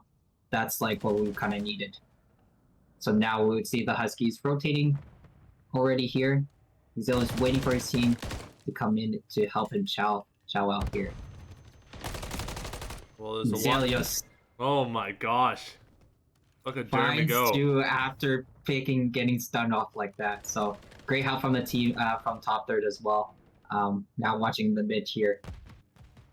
So you got all of Oklahoma spawning just so that BMP5 and see if Huskies able to get that control, and leaving Oklahoma in like a very bad position right now, where you got number 8, which is Shoku, holding that top control, but good on him trying to play his life as best as possible and getting the help that his team needs for that. Yeah, maybe it's just comfort on the hills. Maybe they've just popped a Red Bull. Maybe they've just activated. I don't know what it is, but the Huskies went from looking like this was a close game to absolutely running away with the last few hills here. Gunter is going to be able to get a second kill onto Kurz, but the Huskies are not done yet. They are still on the attack. Xelios trying to get a wraparound flank here. He's going to take down 1 on Leroy. Call out Gunter. Gunter gets taken down as well and last alive here for this current spawn. Chase will catch Kurz as he's climbing, but the Huskies will have him locked down, and that will be Kiano touching onto P4 here first in this match. Yeah, no, really good control from the boys here from the start of the rotations here. Well, they got a little mixed up for the P5 here, how they wanted. The guy in, what is it, Zern Chase was able to get up for some picks from getting that top control here, but Huskies able to get some 2-piece here. Exilius on the flank, finding 2, huge to break that hill for the Huskies here. Yeah, really good timing from the Huskies to kind of take advantage of the fact that when one of your teammates is in a gunfight, you can wrap around and abuse the fact that they're not going to be looking at you. They're looking at your teammate. You know, Keanu, it's something that Purdue was doing really well to us in the last map, and the Huskies seem to have kind of figured out how to apply that to their own game here on sub base. Yeah, no, it's they kind of like, you know, recognize what they did wrong and then now trying to apply it to the, you know, new series here. So having one person flank around or maybe two for rotating for next year is like it's huge thing because like then, you know, if the other team's just holding irons on the lane or, you know, people got two people looking in the same direction, right? You catch them off guard and then now you got that control. I mean, the entire Keanu team is on a streak right now. Like everybody is pulling up kills and staying afloat here. Kurz, he's gonna get to 5. Exelios on 5 as well. So already some of that utility starting to come out here in this match. And Keanu, they're up by just over 70 right now. Yeah, and then now we try to focus on the rotation for P2 here. You got, unfortunately, number 4 Leroy taking it back, but we're not able to get him picked off here. So we do want to see the boys rotate a little bit, recognize the time, rotate a little early to get that to set up for new. Sometimes for P1 it's definitely, you know, mixy hill, so P2 can just be a good control of that. But most of these hills, I think P4 is probably the most money hill you probably will get, but a lot of times, a lot of these hills can be easily broken if they don't have a good setup. Yeah, I think Keanu, what they've done really successfully so far is they're always finding these wraparound timings on Oklahoma. By the time Oklahoma kind of gets themselves onto the point and knows what they need to be looking for, what they're fighting for, the Huskies are already behind them. Like, look at Exelios. I mean, he is just playing so many fantastic rat angles right now. Like, they literally have no idea where he is. And by the time they find him, it doesn't matter. One of his teammates is already there to trade it. Yeah, no, the Huskies going to be coming huge. Exelios kind of just playing in secret there, playing a little bit unknown for a bit here, and having not the team recognize where he is. So getting able to get an easy 2-piece from there, and then Shoku gaining that great 2-piece off rotations here, and setting up for P3 here. Now Brody got on top of top third, and now it's could be just game from here. There's you got Oklahoma spawning all the way out from P4, and now they have to try to wait for their team and push it together. And they only have one chance to break it in order for this game to go forward. Yeah, this doesn't look good for Oklahoma. They're going to have to get onto one of the toughest points in the game, and they can't even walk through mid right now. Oh, yeah, everyone's just mid doing is a their bloodbath. part. Oh my god, everyone on the Huskies roster has dropped 20 right now, pretty just about. I feel like everyone's close to double positive. Oh, I think they've just given up. They've just they've already started disconnecting from the lobby. They're done. They're out of there. There's no points. Wow. Keanu making a statement here on hardpoint. Great performance from everyone there, holding their lanes, but making their own individual plays. It's great to see from the boys that they do that when everyone's making their own individual plays, and just moments as well, from each hill to hill. Yeah, it's good when everybody on the team pops off. You like to see that. You don't just want to see one guy carrying every game. You want to see the whole team come through, and that's exactly what we saw here from the Huskies in our match number 3 against Oklahoma State here in the losers bracket of the CXP preseason kickoff tournament. Going into the SND, you know, I mean, Keanu, obviously they had a phenomenal start to the match rather, I should say. They had a really great kickoff and lead on the hard point. What do you want to see from them on the SND to kind of carry that momentum forward? I just want to see if they can probably, you know, it's kind of have their moments. Sometimes you want to play aggressive. Sometimes you want to, you know, kind of play for a pick first. But I do like to see aggression from the Huskies. Most times it works out for us when we do play aggression, as they kind of catches surprise from the other opponent's team. But with Invasion coming up next for the SND, we can definitely see plays with that, with a little bit of aggression, getting that, you know, mid-map control in P1, or just pushing through to B for that bomb site. So sometimes it just works out for us, sometimes it doesn't, but we'll see. We just have to adapt to whatever is placed out. Sometimes the other team has placed. So we'll see if the Huskies can, you know, come back to, you know, the revenge on the Invasion S&D here. Yeah, definitely. And I think MW3 seems to just be a faster COD in general than MW2. So taking advantage of that and using that speed, you know, taking those aggressive fights, crunching that space quicker, shortening your opponent's options, I think is definitely Going to be something that the Huskies are going to be very mindful of in this game.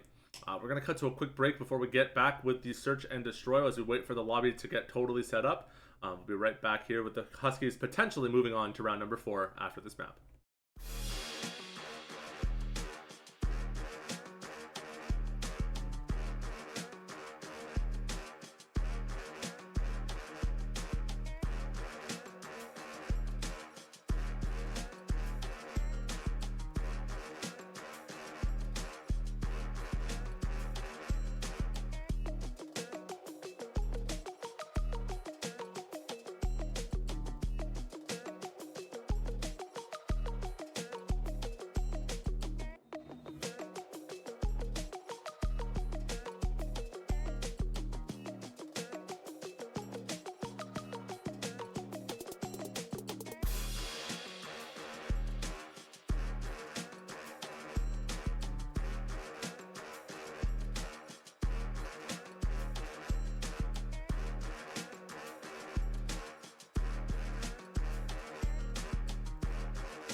Hello everybody and welcome back to the Piano Esports stream. My name is Shadi Zeddy Hanna. I'm joined by Jetty, otherwise known as Great Witness.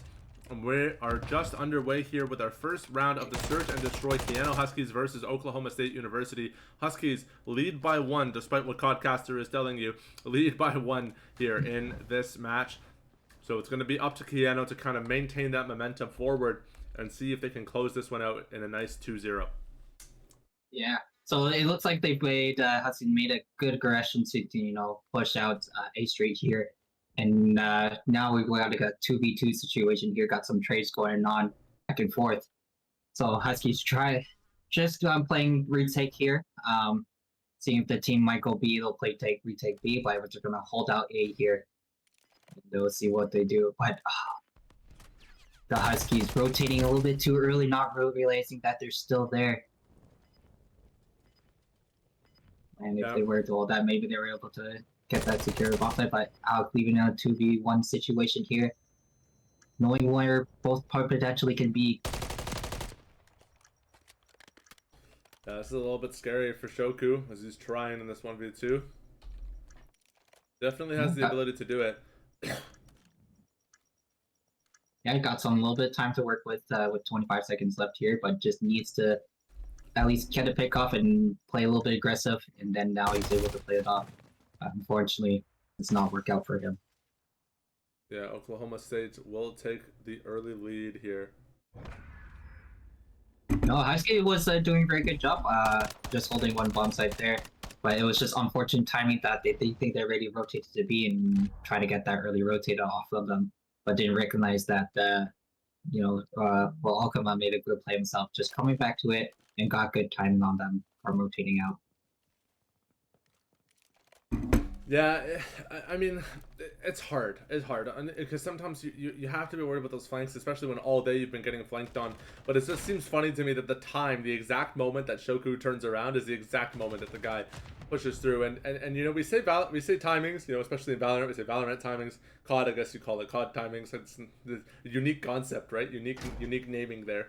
But the idea being that I feel like teams honestly just know a little bit. Sometimes you just know that, hey, it's going to take me this long to go around that side. They probably think I'm around by then. I'm going to start pushing up through this side now because of that. It's not always luck. A lot of it does come into skill, so you have to give credit where credit is due to Oklahoma State for taking advantage of those timings and knowing what the right moment to strike was and find that isolation 2v1 to set up to close out the round. Brody off getting the first blood there, getting the potential for them to get a move on, but getting that trade off there is kind of huge for the leaving it to 3v3 situation here. But bomb side down, got some of the lanes covered here. Shoku got spammed on bomb. He wasn't able to get it planted. Wow, what a good pick from Pokemon here. Now playing the aggression, Brody not able to get chased off from there. Zelia's trying to get that wall thing off, but not able to. Definitely do. Strange for the Huskies. They killed the B player. They could have gotten onto site, but their bomb planter was the last one to site. And by the time he got there, Oklahoma State was already in position to spray him down and take him out. So Huskies, just a little bit of a miscommunication there on how they wanted to organize that hit. For sure. I think it was just, Shoku was peeking a little bit out, wasn't too sure about his place and where he actually got picked up from there. But maybe Paul is showing a little footing from there, possibility. But overall, that was unfortunate for the Huskies to have for that.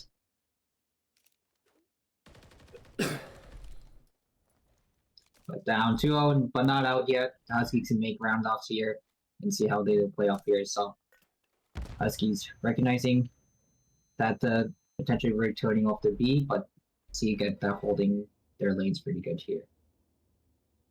Yeah, just really trying to lock Oklahoma State out of their hit right now. And they're just playing real slow up B. Trying to bait Keanu into breaking their setup, but so far they're staying strong.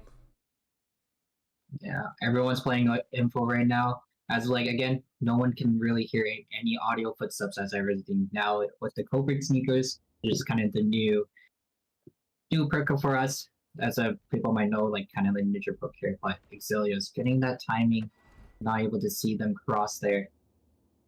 But does Brody recognize that there? Yeah, I think they've called out that this is a fake and a bomb gets planted, so obviously Keanu will know. One close. Oh my gosh. Jump scare for Brody as Leeway flies through the doorway and gets behind him. We're trying to make a play through the smoke, but Chase able to just spam through that and give him pick off from there. Still leaving Exilius, the Huskies in a 2v1. Oh, now of a 2v1 situation here. Huskies trying to get that, not giving them time to plant bomb. Alex needs to pick one fight here. Here it's only 8 seconds left to defuse the bomb. They're not able to from here. Huskies are able to get that, trying to get that good retake going, but needs to play a little bit faster here. But it's just unfortunate with the Brody's timing there that he didn't notice that someone was just right outside the door there. Yeah. It's just... the Huskies are finding leads and they're not translating them. We got that opening pick. We kind of shut down the opponents. We call the fake is sold. And then instead of regrouping and trying to coordinate a 4-man hit, it's taking isolated 1v1s, giving your opponent timings to find those more favorable gunfights. They know what worked for them on the hard point. I just want to see more of that on the SND. Do what you did on the hard point, because that worked out phenomenally back on sub base. Yeah, definitely. I think maybe they might be just struggling with just invasion or in general.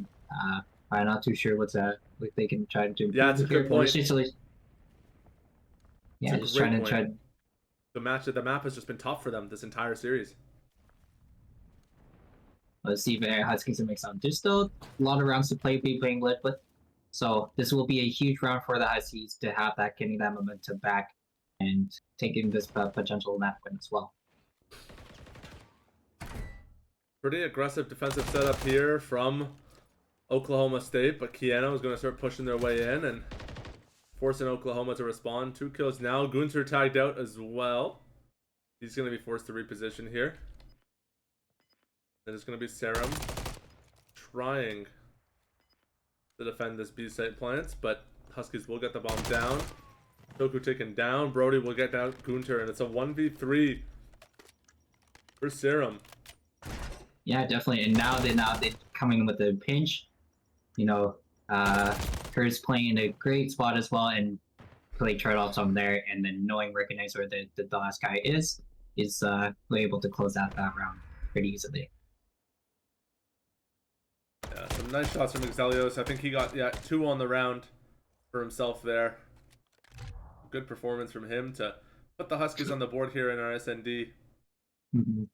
Definitely, and Brody was playing aggression too as well to make tank there, picking off that one player, and now recognizing that someone was definitely around A bomb, and then pulling his irons forward that were kind of like watching the wrap around as well. So it looks like a open say it's going to be here. Brody ready, pushing up into side already, not trying to give them space here. I'm playing a little differently how he did last time. Zelius just taking that long range duel onto Chase. Gonna spray him down, but Kurz will get taken out. It seems like the Huskies have been able to get a pretty decent read on Oklahoma's setup, but they're actually going to fall off towards this A site now. And Shoku, he's wary of this. He's watching that cross. He's going to call it out.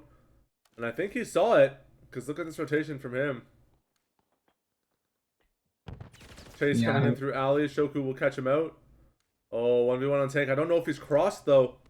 No, I don't think Shoku actually see him cross. I think Chase didn't see him either, but they were able to play trails there, leaving still into a 3v2 situation.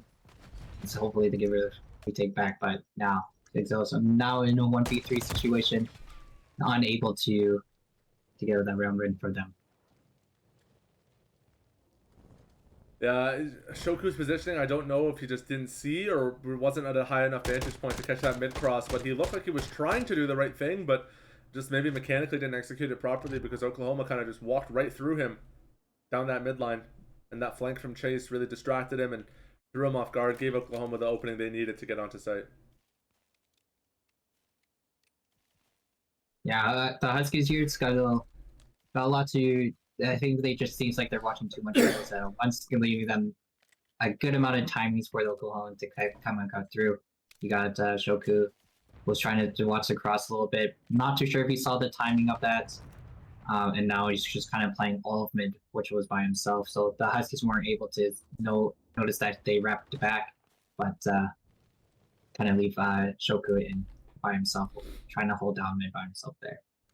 Really aggressive. Look at this really aggressive positioning from Oklahoma State. They are so deep on this B side. And the Keanu is about to walk right into this. I don't know if they're ready for this.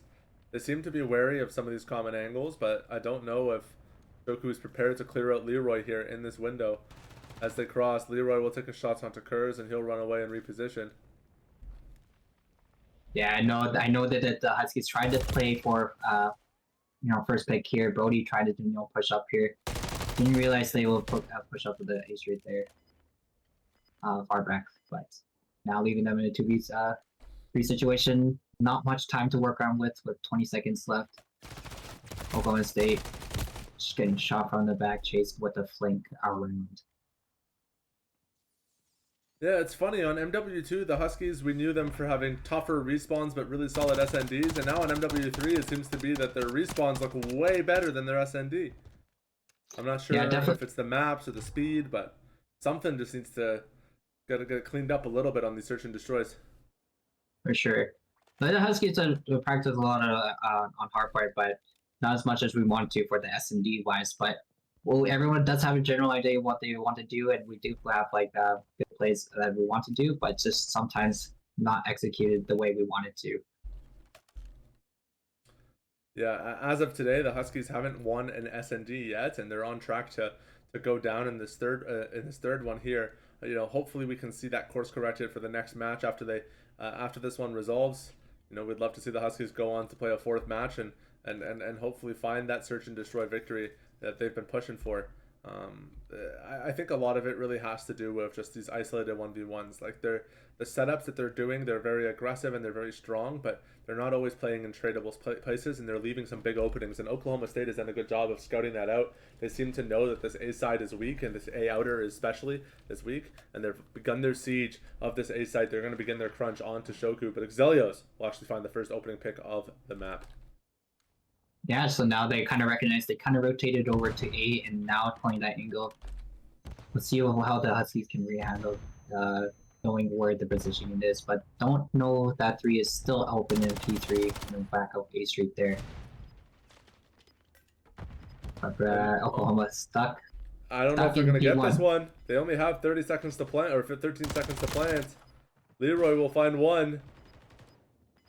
Some big kills for his team, but the bomb gets camped, and Kiano finally get another round win here in the Search and Destroy. It's that 5-2 that you were talking about. We've seen the comeback before. Maybe we'll see it again here. Yeah, definitely. I'm not too sure if it's too late with Dodgers, but it's still got a lot of rounds to play. Because now they kind of recognize that sometimes they can fake a B play and then rotate back to A, not knowing for the Huskies information, right? So it's all sometimes mind games as well. When teams play like this.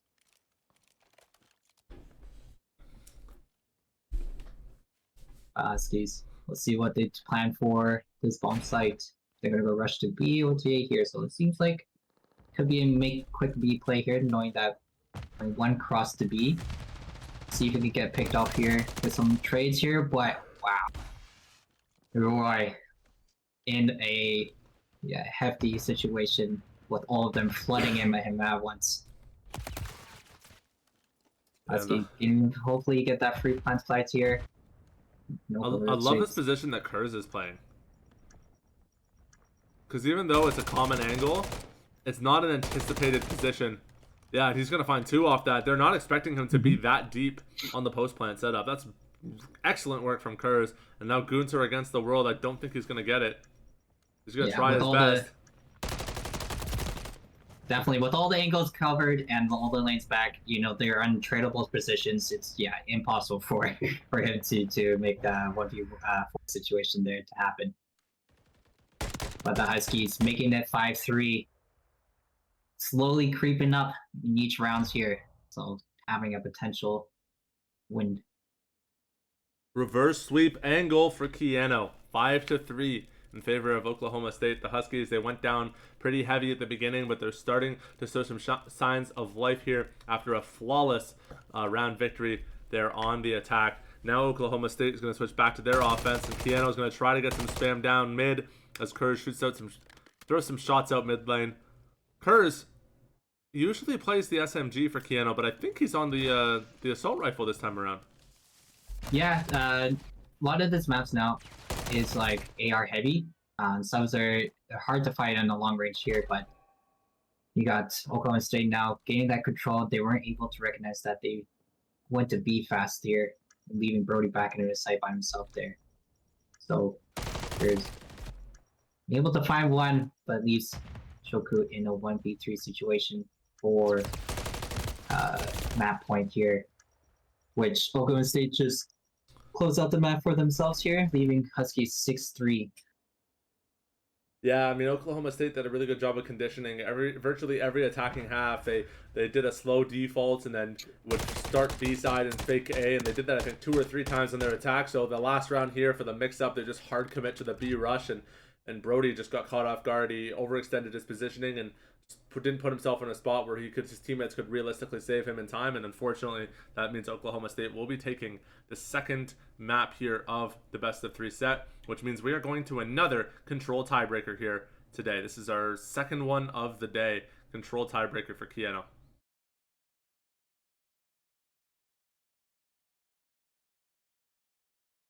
Well, we're going to get started with our third map in just a few moments. We're going to let the teams get the lobby set up for this one. We're going to cut to a quick break just to kind of rest our voices and whatnot before we jump back with our third map against Oklahoma State in just a few minutes.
Hello, everybody, and welcome back to the Piano Esports stream. My name is Shadi Zeddy Hanna, and I'm joined by Great Witness, otherwise known as Jetty. I think I've introduced him a different time every single time we've come back from a break today on stream, but that's okay.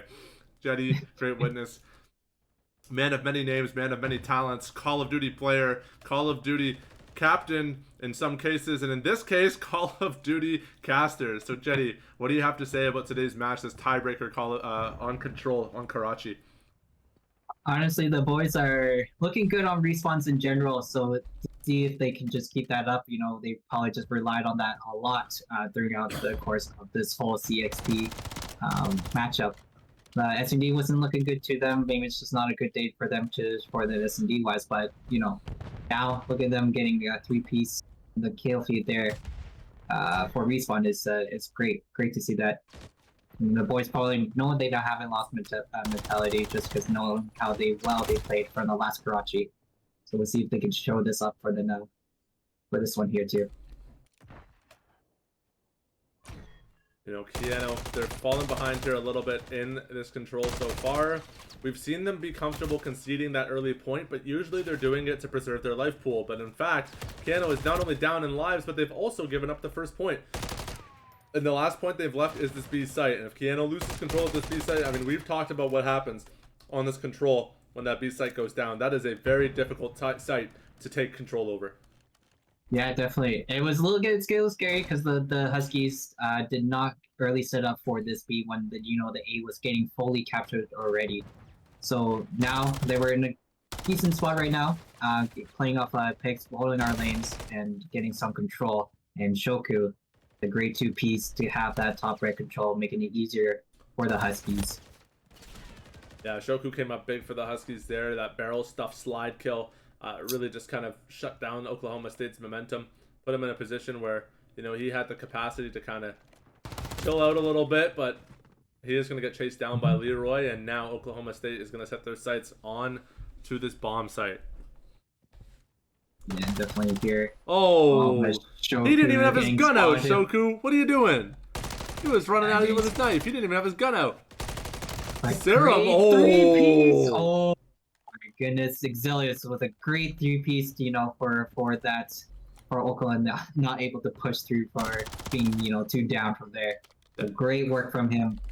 That was Shoku's tech. If you ask me, that was Shoku's tech. He died really silly in a really silly way. Oklahoma State got confident. They said, "Yeah, we'll just run onto site," and then Exelios kills every single one of them, and he almost just did it again. It's gonna be Brody flanking around, trying to prevent this touch. Oh, but Leroy heard those shots. Good timing on that jump peek there. Oklahoma State, they're gonna try their best. Chase will win out as one, but he'll get traded, and there's no time left.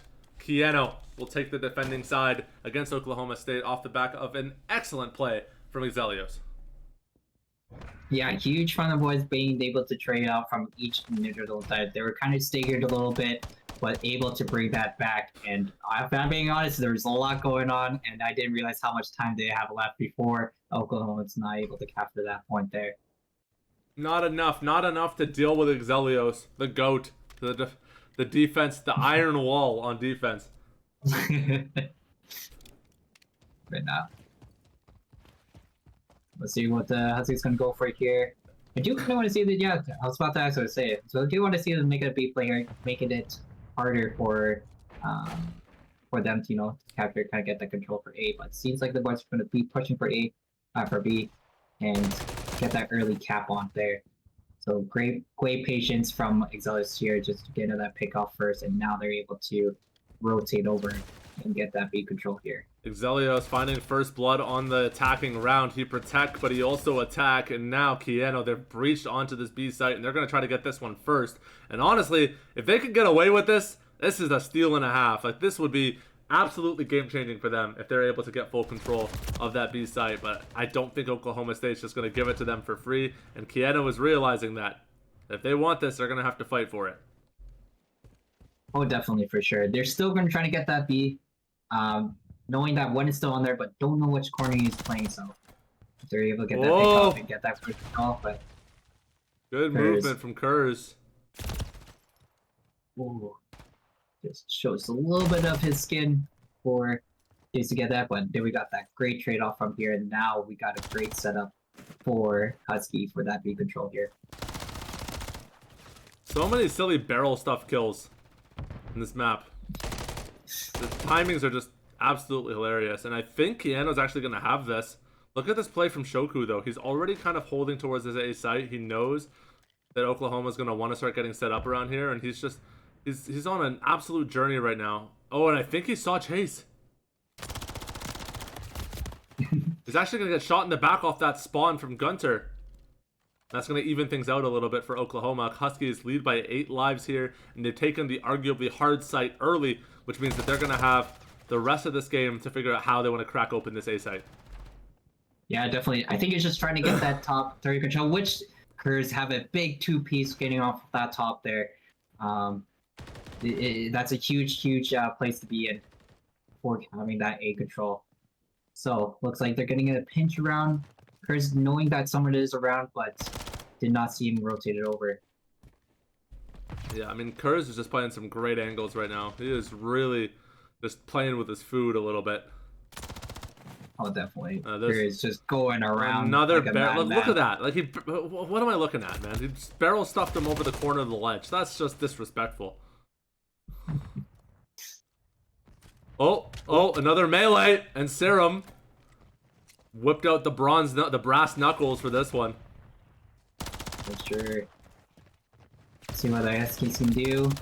Oh. They're trying to get some control of A here, but makes it a little bit harder now for the Huskies to get that setup going, as they're just pushing them from one side of the map, and then Oklahoma having those angles to hold down those lanes. But Brody almost turned on Gunter here, getting that 2-piece there.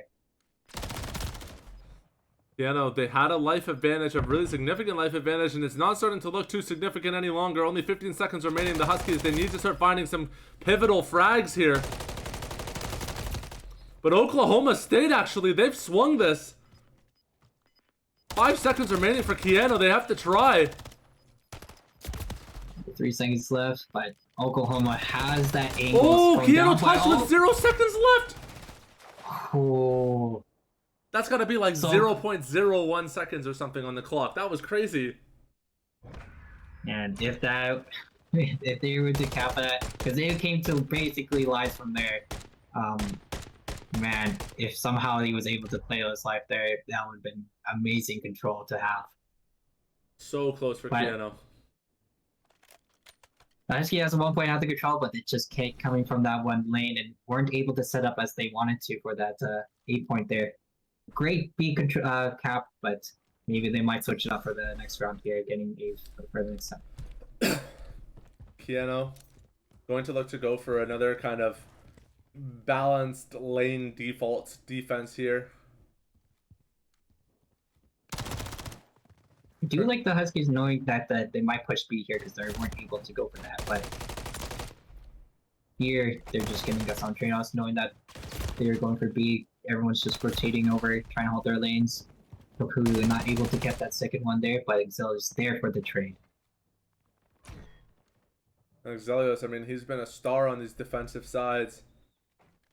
He's going to look to see how he wants to play this, and Shoku's going to get spotted out by Serum. Serum now played the one and done, but Leroy will get the nade to stick it. And actually, Oklahoma State making progress on 2 sites right now. Keanu needs to figure out the setup. That nade goes wide. The stun grenade will stick, but Oklahoma State is about to get away with robbery here. They're winning both sites. Look at this. Chase is just having the time of his life. He's just cat jamming on A site right now. He's just vibing. He's having a good time. Man, got the lo-fi tunes on. He's just booling. Nobody's messing with him. Nobody's touching him. Nobody's looking at him. He captured the entire site without a shred of competition from the Huskies. That's got to burn. That's got to be a little bit frustrating to kind of look at and reflect on. Huskies really need to recover from that, not just in-game, but mentally as well, if they want to take this next round and keep alive here in this tournament. Yeah, it was definitely, once they have that B control, it's counter choose, but they would try to take over B, knowing that they think they'll have a better chance to have control of, but fortunately it was going back and forth to hit that. our scoreboard has disappeared, and I have no idea why. Thanks, Call of Duty. Not too sure the command button for that, We're if I'm gonna being try to honest. figure that out really quick, and in the meantime, you can enjoy some Call of Duty gameplay.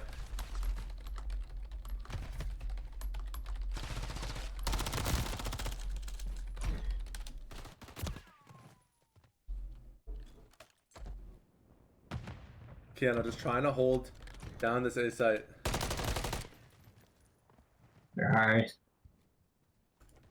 We're gonna take a quick That's look all at our good. settings and see if we can figure out where all that disappeared to. Go to keybinds and see if that. No, it's all right here. It's all showing. No, I know keybinds. See if they can. There's a way to show the whole map. Pastors, Hive. No, I don't know. COD is having fun with us here, ladies and gentlemen. I apologize for the inconvenience. We're gonna see if we can figure this out super quickly.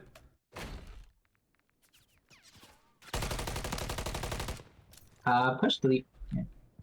There we go. There we go. We're back. We're back. Welcome back, everybody. Thank you so much for your patience. In the meantime, what you missed, Keanu took a site, and they're about to take another one because they're better. They're built like that. So it's a def need to win this round in order to make it to map round 5 and trying to win the whole series as well too. So here they just gotta play it perfectly, try to get all the points, and we'll see if they get to, to round 5 here. So as he's trying to get that control, B control here, with the Oklahoma State holding their lanes pretty good here, making it difficult for the Huskies to break. So I do want to see the Huskies kind of slow down a little their pace. They have a minute to work with. They're playing a little bit staggered, which is on play some trade-off and play to kill together. Yeah, they're definitely just taking a lot of 1v1s right now. So I know there's like times not in their side, and now life is not going to be on their side. So Huskies trying to make some plays as well, but playing together. This is huge things about that. But Alex, I like what Alex is doing, making a little wraparound, making some plays, making it easier for the Huskies to happen here. On where he is, hopefully that picked off there. This should be their moment here. Shoku finds the wraparound kill onto Chase. They just need to get in and touch.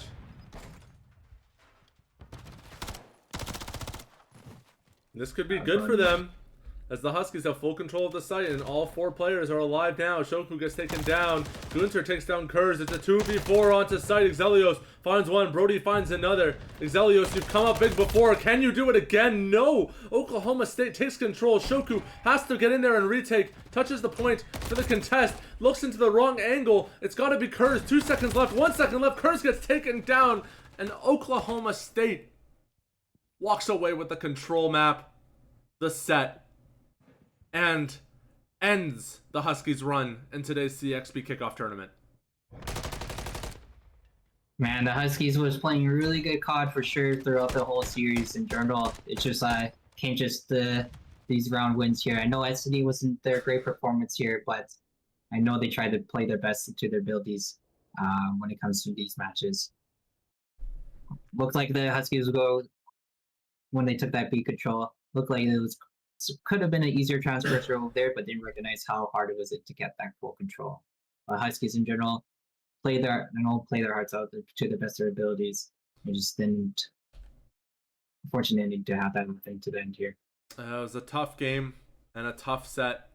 Oklahoma, as we know, it's a good state for Call of Duty. They've got some good teams, so definitely not too mad about the opponents that we lost to, but obviously a frustrating way to go down in today's CXP kickoff tournament. The Huskies, they put on a great showing, just barely couldn't squeeze it out.